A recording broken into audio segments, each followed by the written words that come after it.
Good morning. We're going to begin the second meeting of the House Standing Committee on Economic Development and Workforce Investment this morning. At this time, we are called to order and I'd like to ask Sasha to please call the roll.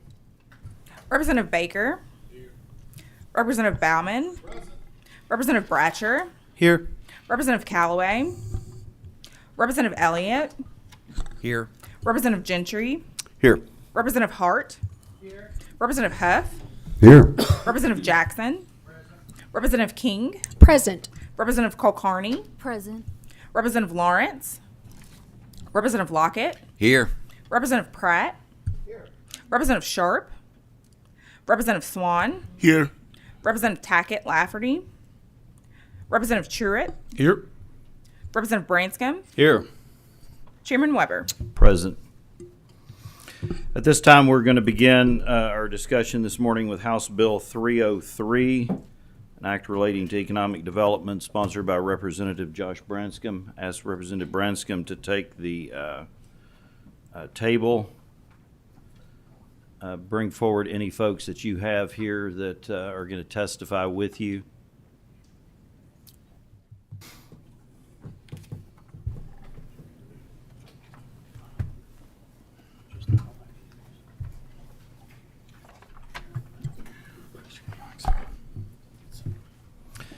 If you all can introduce yourselves for the record, and after you've done so, Representative Branscombe, you all can begin discussion on the bill. Thank you, Mr. Chairman. State Representative Josh Branscombe, District 83.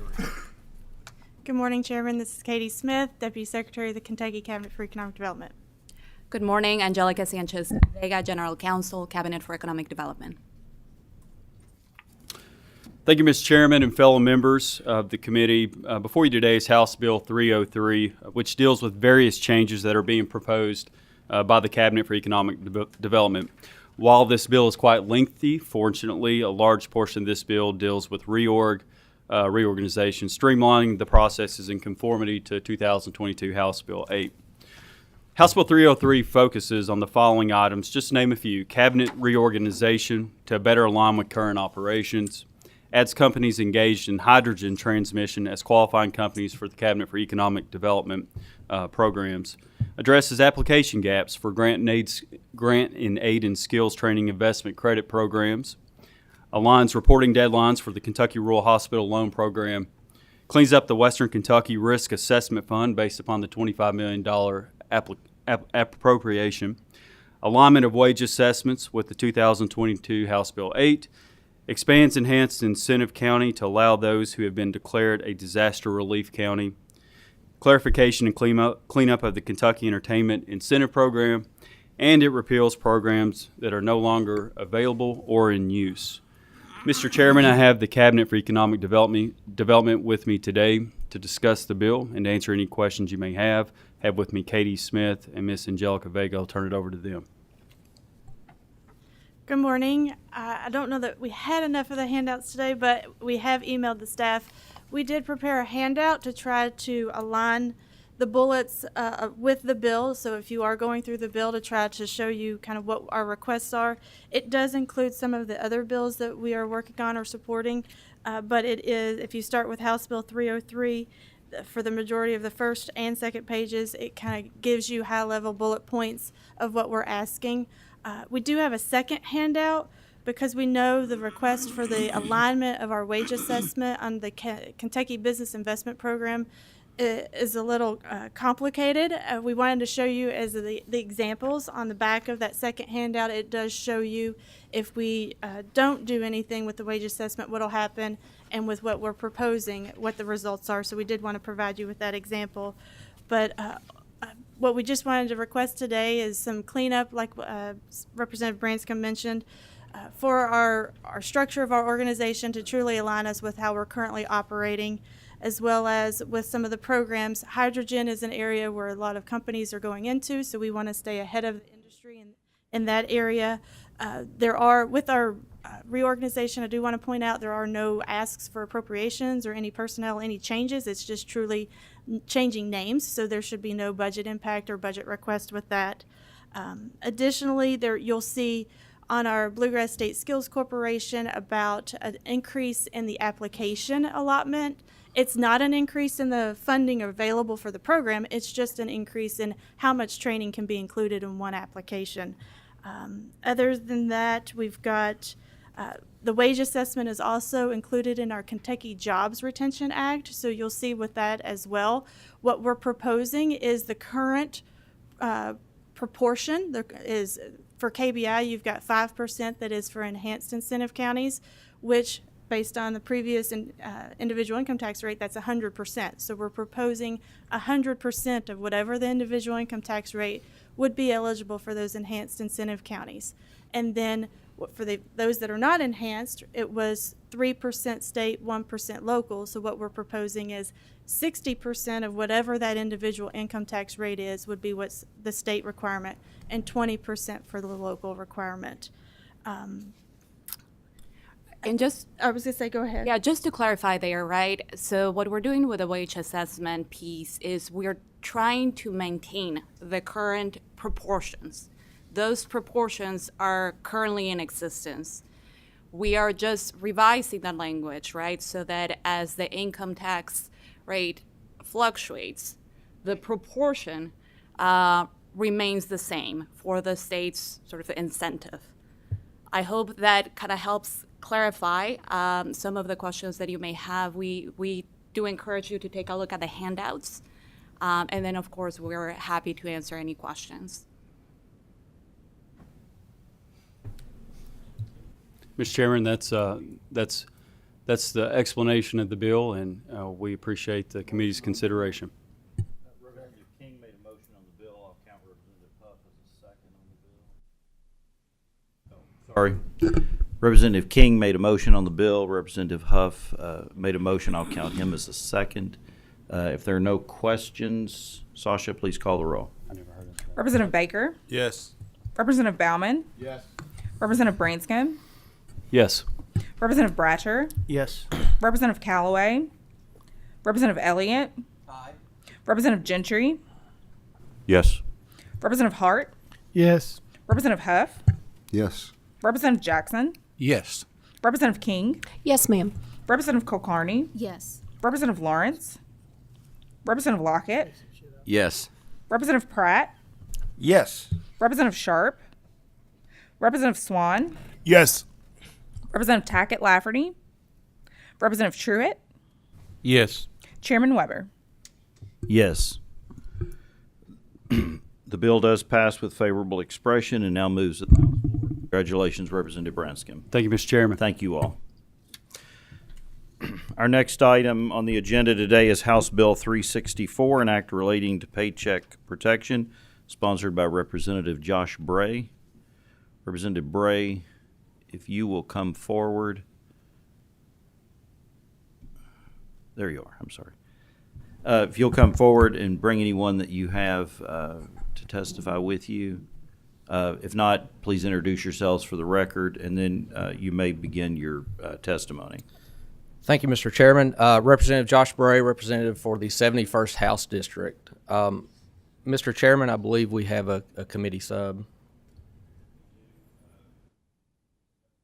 Number two, thank you, sorry. Do I have a motion on the sub? Representative King, Representative Truitt made a second. All those in favor say aye. Aye. Any opposed, no. Committee sub is approved and before the committee. You may begin your explanation of the sub, Representative Bray. Okay, so House Bill 364 is a bill that aims to get political contributions out of the governmental sphere. It is based on the philosophical idea that government shouldn't facilitate the act of political contributions. And so what I would like to do is go through House Bill 364 as amended by the sub. And so in Section 1, it lays out the definitions. You'll see a lot of new definitions. You know, most of those come from campaign finance law, KRS 121.015. The biggest definition change is state public retirement employee and state public retirement employer, and those are in there, and they're defined as Kentucky members of the Kentucky Employee Retirement System, KERS, State Police Retirement System, or the KTRS. In Section 2, it says a state public retirement employer shall not deduct membership dues, fees, assessment, or other charges of a labor organization. And it says labor organizations representing state public retirement employees shall be solely responsible for collecting membership dues, fees, assessments, or other charges. And that's where the relationship is severed. And the idea is members of labor organizations, their relationship with the labor organization should be strictly between them and the labor organization. A school system, a governmental agency shouldn't be in the middle of that. In subsection 2, it says state public retirement employers shall provide notice to the state public retirement employees regarding their rights to abstain from enrolling as a member of the organization. And that's just a transparency piece. We want to make sure that everybody already knows that they don't have to join a labor organization if they don't wish to. That is kind of, it's an employee rights statement on that. On Section 3, this is just employers shall not share employees' financial information with labor organizations. Section 4, that's just a section that makes sure that this bill doesn't apply to current collectively bargained contracts. Section 5, it requires that state public retirement employees enroll on an annual basis. There was a Supreme Court ruling that said the waiver of your First Amendment rights isn't in perpetuity. If I waive my Miranda rights once, it doesn't mean that I waive them for all time. And so that's done on a yearly basis. Subsection 4 of Section 5 just reiterates that that dues cannot be withheld.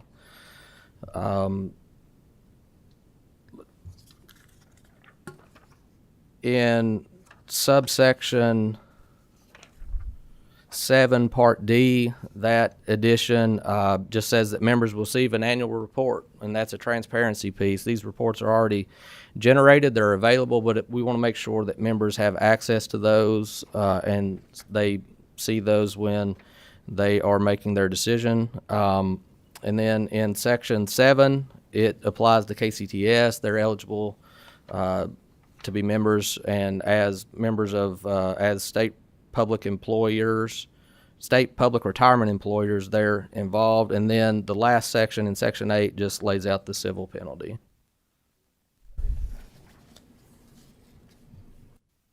All right, Representative Baker made a motion. Representative Lockett, I believe, seconded. We're going to get into questions, which I'm sure there will be. How we're going to handle questions this morning is I'm going to allow each member to begin by asking one question, then we're going to move to the second individual. If you have a second question, we're going to put you in the lineup once members have, all members in line have had an opportunity to ask at least one question, then we'll move to a second round of questioning. Representative Bray. Yeah, usually after a motion I would keep my mouth shut, but I do want to just say one thing. There's nothing in this bill that is going to prohibit a member from joining a union. It just simply removes the government from the equation. Thank you. Our first question is Representative Gentry.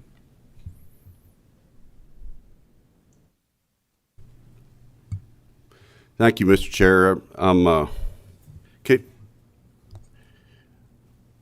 Can you tell me, we're 12 hours from coming from adjourning yesterday, and this bill kind of dropped. We've already had 2 substitutions, and I'm trying to read this 10-page substitution number 2. Usually when this happens in economic development, that means an anti-worker bill's coming. I've been here long enough to know that. And it'll go to the floor on a Friday morning tomorrow, because that's when most of the people aren't paying attention. But the question is, can you briefly explain the differences that were made to the original bill you filed last week in House Substitute 1 and then House Substitute 2, so I can understand where we're going here? Sure.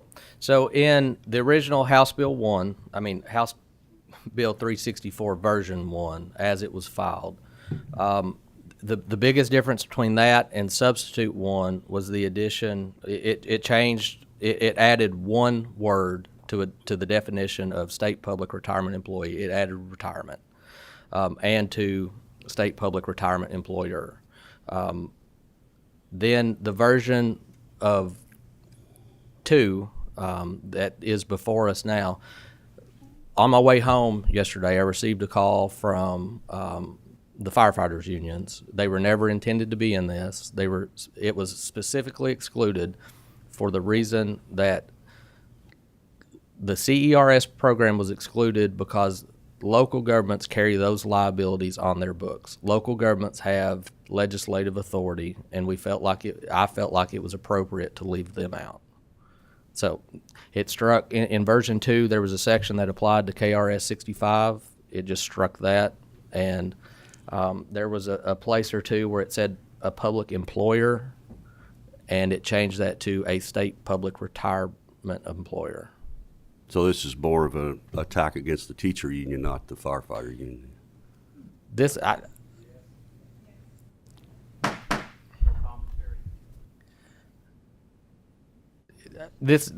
isn't an attack against any union in particular. This is just It's a matter of opinion. it removes government from the equation. And I realize we've got a philosophical disagreement on this, and we will probably never be on the same page on this issue. And, I had conversations with the KEA yesterday. We obviously have a philosophical disagreement on the issue. Representative Kulkarni. Thank you, Mr. Chair. I have several questions, but I'll stick to my first one. And I understand philosophical differences.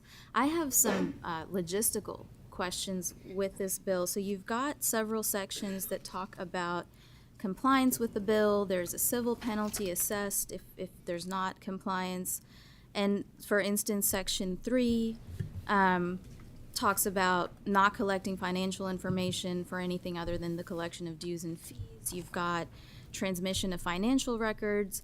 And my question is, there's nothing in here about if an individual does want their funding to go to a political contribution. So if there's an opt-in situation, this bill doesn't seem to contemplate that. So if somebody wants their funding to go to a political contribution, then why would this bill stop that or preclude that or penalize that? Oh, it doesn't preclude it. They can currently, on the KEA's website right now, because that's who I heard from yesterday, that was the discussion. They can they can contract directly with, that organization. They can have that taken directly out of their paycheck as it is. If they want to make that contribution, that is between them and the organization. All this bill does is it removes the government from the equation.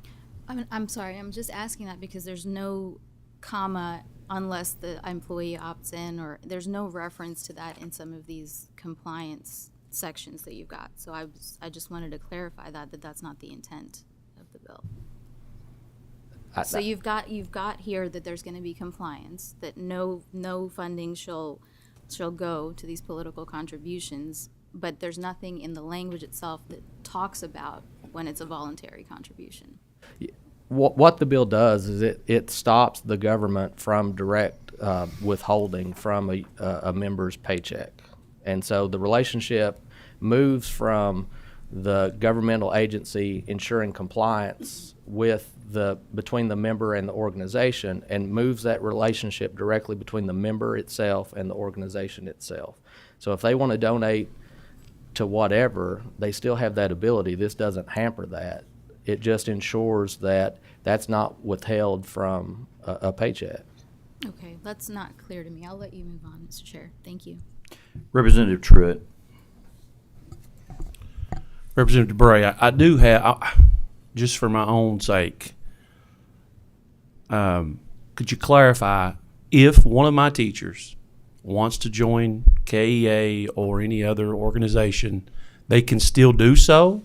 Is that correct? Or Oh, absolutely. This doesn't interfere in that process whatsoever. Like I said, on the KEA's website right now, I think it's called Smart Pay, to where you can enroll. You can have it direct deposited. You can have it directly withheld from your checking account as it is. All this does is it makes sure that your school system doesn't have to keep track of who's a member, who's not a member. It makes sure that when they do their payroll deductions, that they're not involved in that process. So it doesn't sever the relationship between member or the union, and you can do whatever you want to do. Employees can do whatever they want to do. It's it just removes the government from the step. That's it. Do we have any other members that wanted another question? Representative Gentry. Thank you, Mr. Chair. Are there any other stipulations on payroll deductions that are not allowed besides this particular issue, this particular item? Like in general, or like does this target any other thing? Like, I don't think it would be appropriate for, let's say I worked for, a governmental organization.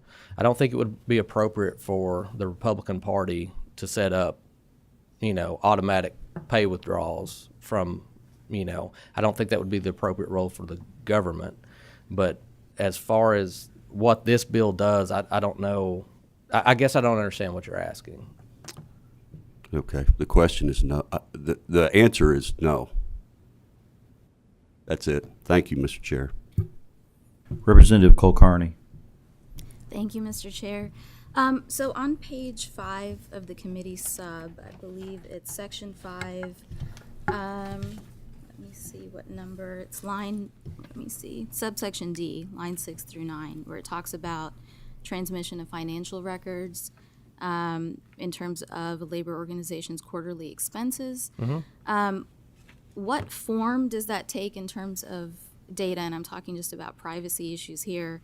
It just says transmit financial records detailing their quarterly expenses on an annual basis. So my question is, what form does that data take, or those records take, because of privacy issues? And then what exactly is the current reporting requirement? So they are already required to report this data. As far as the transmission goes, whether it's through mail, through email, that's left to the discretion. We just want to make sure that members have access to the data. They know where to find it. So this doesn't change anything about current reporting requirements? It would just require that the report be sent to the member. Okay. All right. Thank you. Any other members have any questions for Representative Bray? Representative Bray, if you'll step aside, we've got a couple individuals who've signed up to speak. I'd like to ask Eddie Campbell with the Kentucky Education Association to come forward, and Nicole Humphrey with the JCA ESP, if they'll come forward. If you will, anyone that's going to be speaking, if you will state your name and the organization that you're with for the record, please do so. And after you've done that, you can begin your testimony. Good morning, Chair Weber. I'm Eddie Campbell. I'm a Midland High School music teacher on release from Knox County, currently serving as president of the Kentucky Education Association. Good morning. Oh, no. Sorry about that. This is my first time, so please bear with me. Good morning, Chair Weber and esteemed committee members. My name is Nicole Humphrey. I'm the president of JCA ESP ASME 4011. I am a school secretary, and I represent support staff for Jefferson County Public Schools. Good morning. My name is Mary Rubel. I'm the executive director of the Kentucky Education Association. I'm here to help Eddie answer any questions that might come up. Thank you, Chair Weber and committee. For over 160 years, KEA has advocated for public education in Kentucky. KEA is a member-driven organization, not a group of people that are in a building just down the street. Within our organization, members elect representatives to our governing bodies, and those representatives determine KEA's policy and legislative positions based on what they know about their working conditions, student learning conditions, and the concerns of their colleagues. Every position we take and every action that we organize directly reflects the interests of our P-12 public school employees. No educator is forced to join KEA. They voluntarily join to push their professions forward. Members have had the option of payroll deduction for decades without any issues, and there is absolutely no legitimate reason for that to change. Payroll deduction is used in every school district in Kentucky for any number of purposes. Employers use it to collect taxes, pension contributions, health insurance premiums. Individual employees can use payroll deduction to direct money to savings, pay membership dues, and for any other reason or purpose allowed by locally approved district policy, including contributions to the United Way or becoming a member of the AAA. Once a member chooses KEA or to become a member of KEA, they can also choose whether or not to make contributions to our PAC. That is also completely voluntary and is entirely separate from the cost of our membership. Many of our members choose not to make political contributions, and there is no repercussion or change to their membership benefits. Members can leave KEA whenever they want, simply by notifying us. The current law requires employees to authorize all voluntary payroll deductions in writing, and also allows them to end voluntary payroll deduction the same way. KEA promptly honors any request as soon as we receive them. Through our association, KEA members work collectively to improve learning and working conditions for students and educators by lobbying for policy at the local, state, and national levels. KEA also offers member-driven, high-quality professional learning opportunities for educators, mentoring, leadership opportunities and leadership development, and individual member supports. KEA members across the Commonwealth give back to their communities all the time by sponsoring a variety of events, such as Read Across America events that will be coming up here in March. Most recently, KEA members offered material and emotional support and worked side by side with students, colleagues, and communities recovering from the devastating Western Kentucky tornadoes and the Eastern Kentucky flooding. All of our work is done for the collective good and is supported by dues-paying members. House Bill 364 is titled Paycheck Protection, but since educators may freely choose to pay KEA dues or not, whether they choose to pay KEA dues or not, or join our association, what is this bill actually protecting? It doesn't protect the rights of an educator.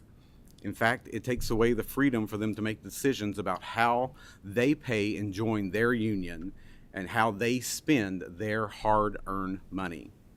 HB 364 is an attempt to silence voices of educators by creating barriers for them to be involved and engaged in the political and democratic process.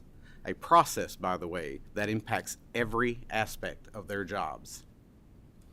Kentucky educators are one of the most highly skilled and highly degreed workforces in the Commonwealth.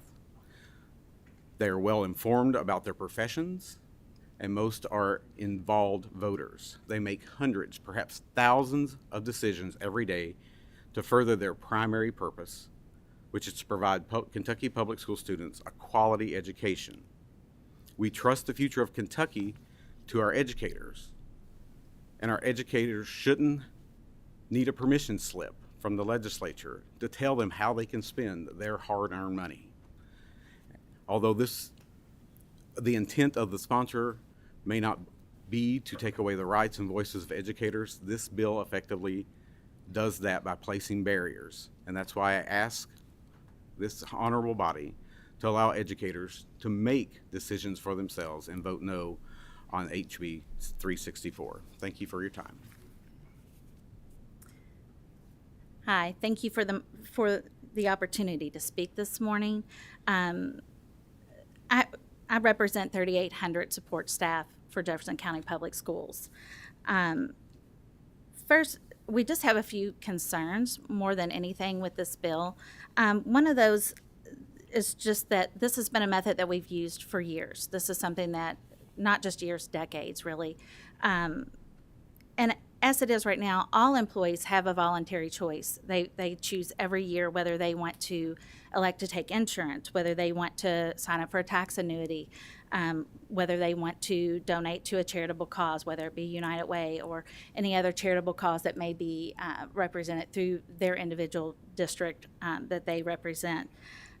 So I really just have to ask at this point, you know, why are we really focusing on a payroll deduction? You know, is this something to target our workers? You know, at this point, when I've read this bill, it just makes me believe that this isn't really protecting my paycheck, because I choose what I do with my paycheck already.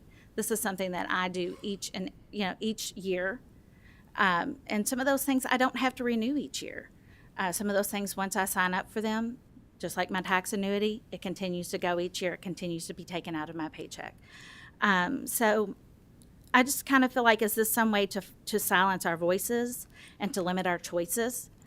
Because we do have those choices, whether it's to opt in, opt out, those are all given to us each and every year and are made very clear. So, you know, and then I just wonder if should this be about our freedom, or is this just the fact that this puts our freedom at risk? So I just ask you to please consider that. These are things that are already currently happening. So, you know, please take that in consideration, and I ask that you vote no on this, on Bill 364. Thank you. Thank you. We do have a question, Representative Lockett.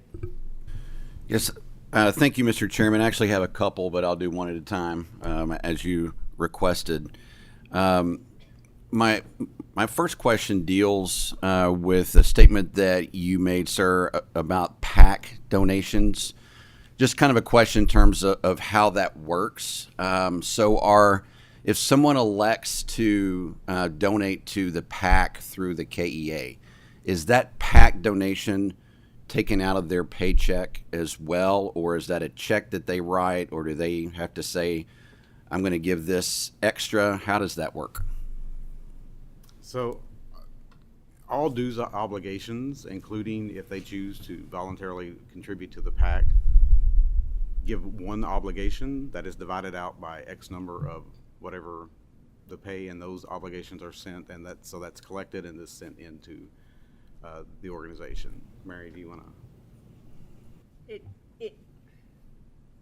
Is this on? What it does is it changes the amount of their payroll deduction. So there are members who choose not to contribute, and they pay the dues amount only. If a member does choose to contribute to PAC, that increases the amount of their payroll deduction by whatever number of dollars that is, divided over their pay periods. So that would increase slightly the deduction for the members who opt in. We don't have anyone else that's asked. Well, Fantastic. I'll All keep right. going if that's okay. Well, Representative I'm Bratcher sorry, we has do have one. Representative Bratcher, and then Representative Gentry. Thank you. Thank you all for coming today and sharing your thoughts. What percentage of the dues they pay go to or donated to other organizations? So where do the dues that they're giving to KEA, where do they go? Educators who choose KEA pay cumulative dues for national, state, and local. So our national is the National Education Association. We are the state organization, KEA, and there's a dues amount for that. And then every local that's organized in school districts, most locals, establish through their own decision-making a local amount, and so that is also deducted. If the educator chooses to contribute to PAC, then that amount is also deducted. I appreciate that, but my question is, Representative Bratcher, we're going to, well, go ahead and ask clarification on your question. Would you pull your microphone closer to you? I think we're not picking up everything. Thank you. do the base funds that people contribute to your organization, do you make donations with those funds to any other organizations? And if so, what are those top organizations?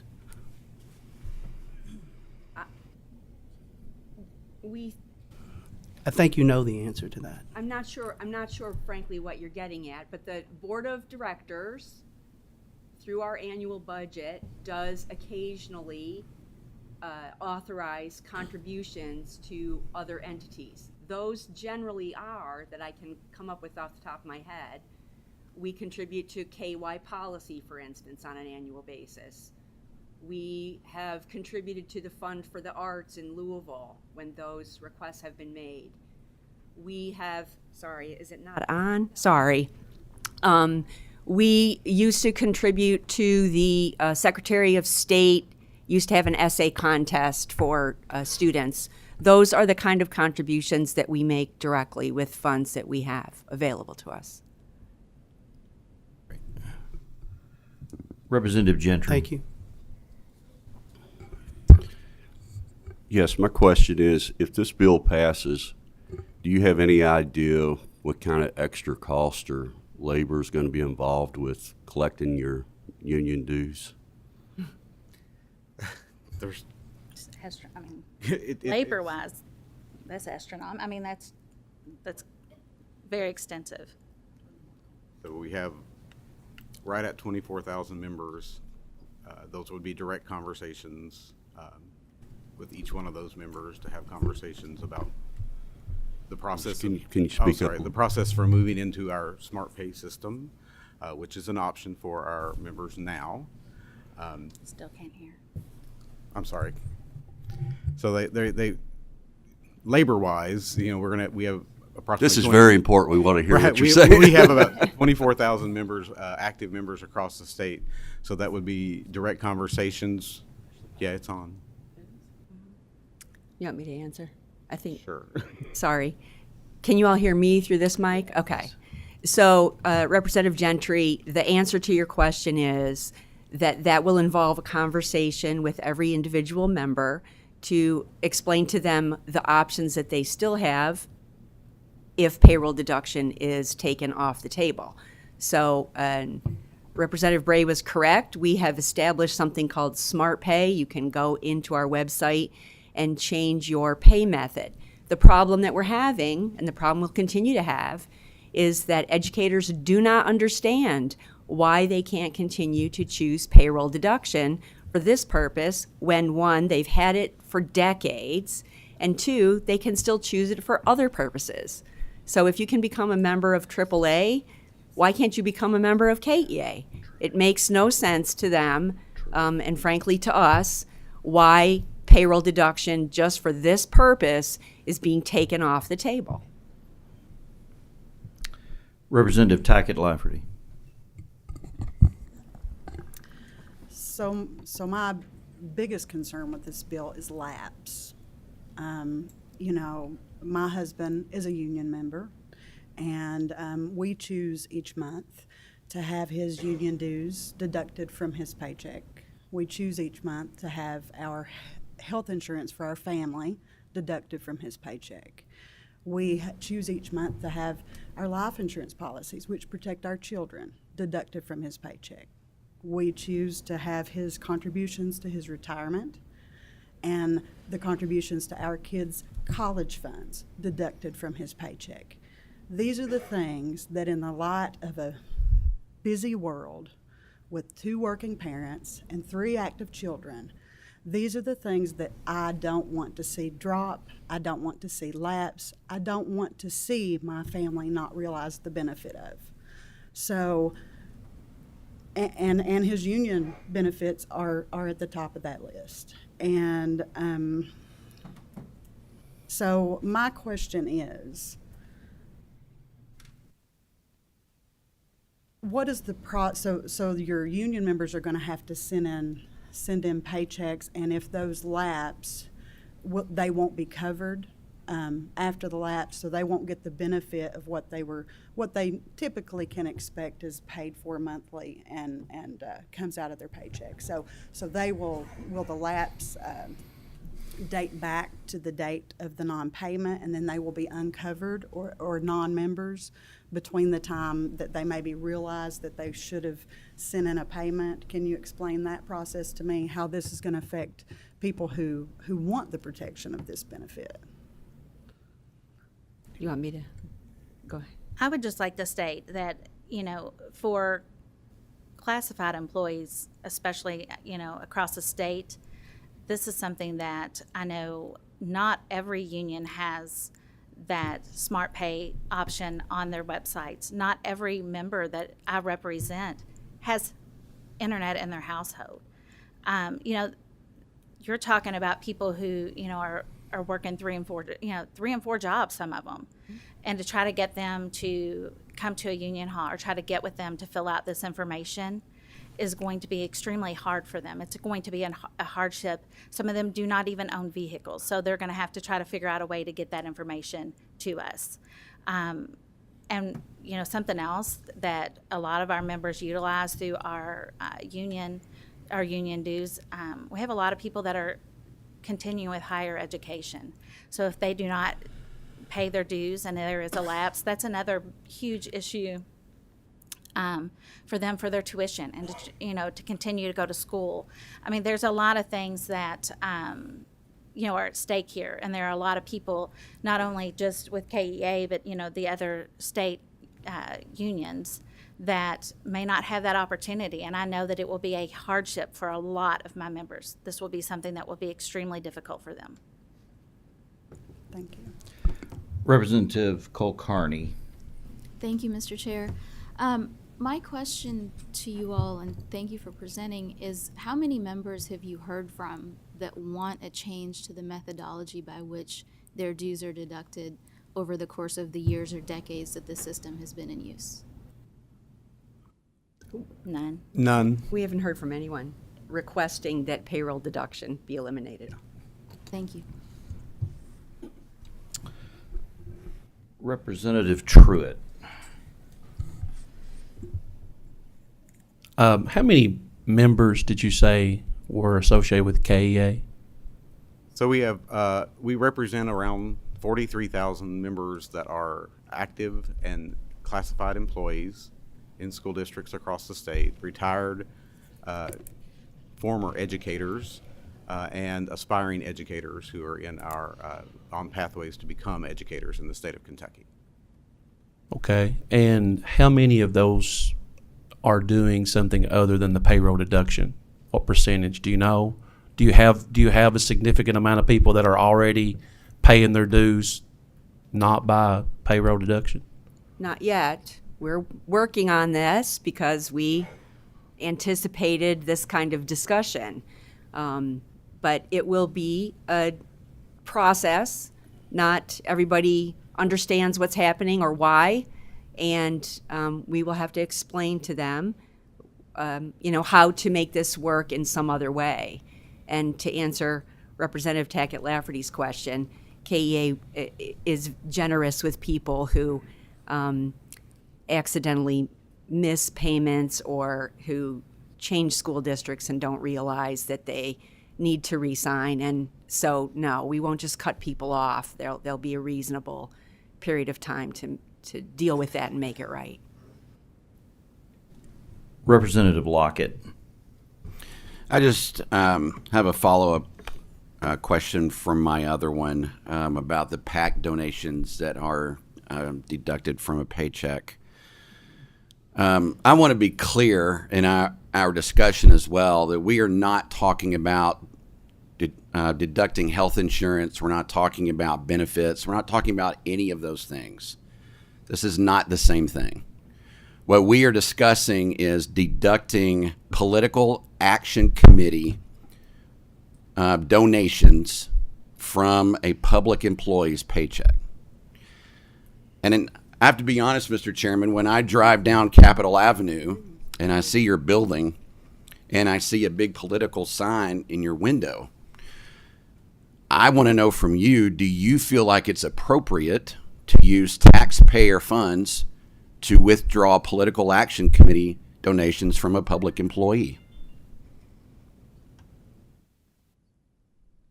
It's appropriate to use taxpayer funds to provide benefits equally to all public employees. If they choose to use their money in that way, and payroll deduction is the method that's available to them to do that, then the answer to your question is yes.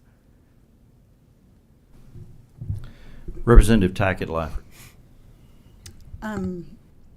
I guess this question really probably is more so for the sponsor, but sorry I was running a little late. Some of you know I have a long drive in the mornings.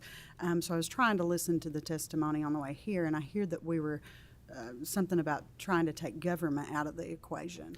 So is this something we have to be concerned about when someone wants to deduct child support payments to make sure that they make those each month, that we'd have to worry they couldn't choose payroll protection? I mean, is that what are we going to have to worry about that down the line? Because those are important, obviously very important payments too that we don't want. And some people often choose in court to have them deducted from their paychecks. And I'm assuming that comes directly from a department in the Commonwealth of Kentucky. I would argue that child support payments aren't political. Okay. Representative Bratcher. Yes, ma'am. What was your name on the end? I'm sorry. I'm sorry? I had a couple of questions for you earlier. And Okay. I don't know if maybe, I guess I had a question regarding your form. You have a form from last year that says the amount of dues listed to the right, which is the dues they pay, include the KPAC contributions for 2020-21. Right. And earlier you indicated to me that they weren't coming out of their If you keep normal reading, fees. it gives, right after that, it tells says- them if they don't want to contribute, Yes. that they just need to check a box. So that's correct. So they have to opt out. So basically, you're taking it out of their funds unless they have an option to opt out. And the other thing you indicated was that this would be difficult for you all to not have the payroll deduction, but clearly you have on this form that they can give a cash payment, they can give electronic fund transfers. So it looks like you already have stuff set up in case that happens. So We I do, guess- but by far, the vast majority of people use payroll deduction for all the reasons they use it for everything else, like Representative Tackett Lafferty described. It's easy, it's convenient, their employer's already doing it for other reasons, and Thank so. you. Representative Callaway, did you have a question? Okay, thank you. Representative Lockett. I just have one more question. Thank you, Mr. Chairman. This is a really simple yes or no question for all of you, I guess. Does this bill in any way prohibit anyone from joining the KEA or from joining any other union? It's a simple yes or no. I'm not sure it is simple. The answer is No, no. it is. Doesn't. It's either it yes doesn't- or it's no. It doesn't prohibit them from Thank you. joining, but it does take away an option that they currently have. So the answer is no. Thank you. All right, seeing no other questions coming before this committee today, we have a motion and a second on the adoption of House Bill 364 as amended by House Committee Substitute Number 2. At this point, Sasha, please call the roll. Representative Baker, Yes. Representative Bauman. No. Representative Branscombe, Yes. Representative Bratcher, Yes. Representative Callaway, Yes. Representative Elliott, Representative Gentry, Explain my vote, please. You may. I'm voting no today because this is simply a selective attack against certain worker groups that support representatives that represent their interest. I'm voting no today because it's 2023 where we live in a digital world, and this simply adds barriers and tremendous costs by requiring these groups to use old, inefficient, costly measures to operate. And finally, I'm voting no today because this will financially destroy certain selective worker unions that commonly support Democrat candidates because those are the people that stand up for their interest on a consistent basis. Thank you. Representative Hart, Yes. Representative Huff, Yes. Representative Jackson, Explain my vote, please. You may. I have some issues on the bill I would like to further discuss with the sponsor, but today I will vote yes in committee, but reserve the right to vote no on the House floor. Thank you. Representative King, Yes, ma'am, absolutely. Representative Kulkarni, Briefly explain my vote, Mr. Chairman. You may. I'm voting no because I'm not clear at all why this bill has been brought. Nobody's asked for it. It's ironic to me that it's mentioning the First Amendment right of employees when you're actually burdening their rights to contribute as they see fit portions of their own paychecks. There are logistical and privacy concerns in terms of financial records. There are certain groups that have been exempted from this. We don't know why. We don't really know why there's any reason for this bill to exist, and I'm voting no because this is simply burdening the free speech of individuals that are hardworking in our Commonwealth and are trying in the easiest way that they can to make their voices heard through simple contributions that nobody has had an issue with before. Thank you. Representative Lawrence, Representative Lockett, Yes. Representative Pratt, Yes. Representative Sharp, Representative Swan, Yes, I will explain my vote. You may. I am voting no because once you receive a pay, your wages from your employer, it is in your hands, and what you decide to do with your paycheck is your choice. Representative Tackett Lafferty, Explain my vote. You may. Okay.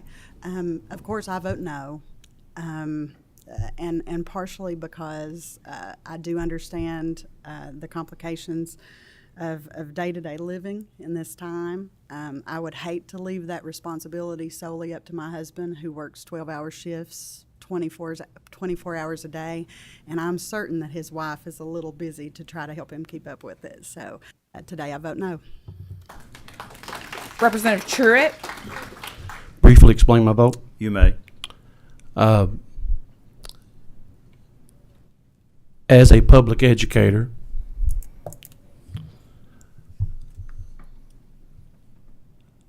I see how this bill will not affect any of my teachers that want to join this organization or any organization.